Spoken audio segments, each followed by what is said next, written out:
Morning.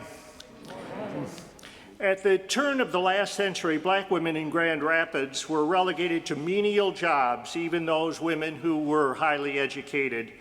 To relieve the oppressive and unrelenting racism that held them down and relegated them to work as maids or housekeepers, and since not being allowed into clubs reserved for white women, these forward-looking women founded the Grand Rapids Study Club, which gave them their only opportunity to socialize and learn together. By the way, the club is still in existence today, only it is including men. I'm highlighting this on Stewardship Sunday, not because of the history I just cited, but because the Grand Rapids Study Club motto these women lived by both describes the history of Park Church and gives us a motto for our own path forward. Their motto is very profound, yet very simple: rowing, not drifting.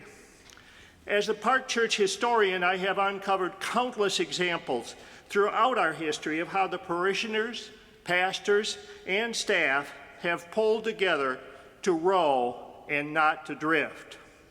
Of course, this beautiful sanctuary that we enjoy is the result of our forebears rowing and not drifting.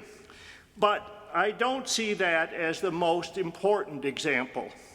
I could start with the Ladies' Aid Society during the Civil War, so well documented by our own Janet Jensen, and go on to cite Santa Claus Girls, multiple missionaries, serving as the mother church for 10 local churches, our contributions to One Great Hour of Sharing, the work to help establish Pilgrim Manor, the Saturday Matinee, the community breakfast, contributions to local nonprofits, and yes, even porta potties in the parking lot.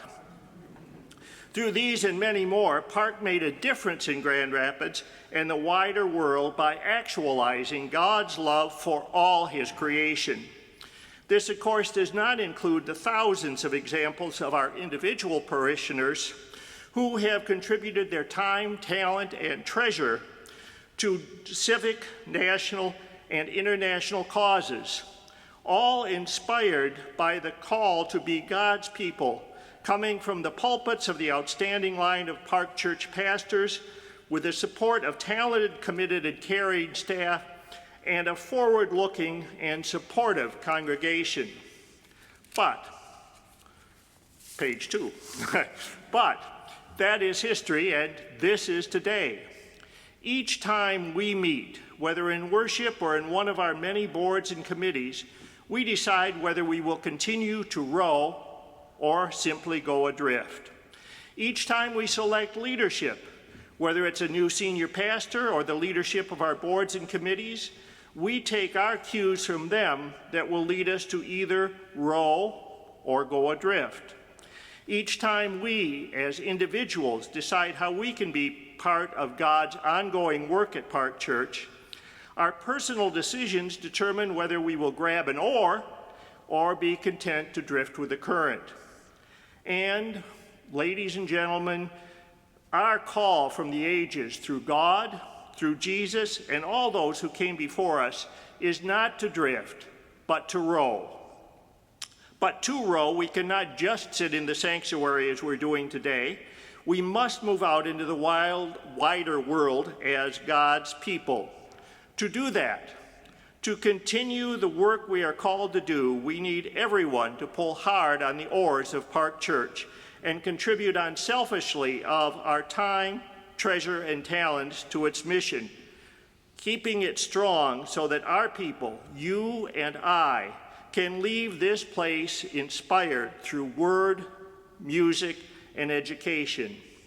So stewardship is not just about money, although the Stewardship Committee requires me, I think they wrote this sentence, requires me to tell you that your contributions are the bedrock of our ability to carry out our mission, and I firmly believe that.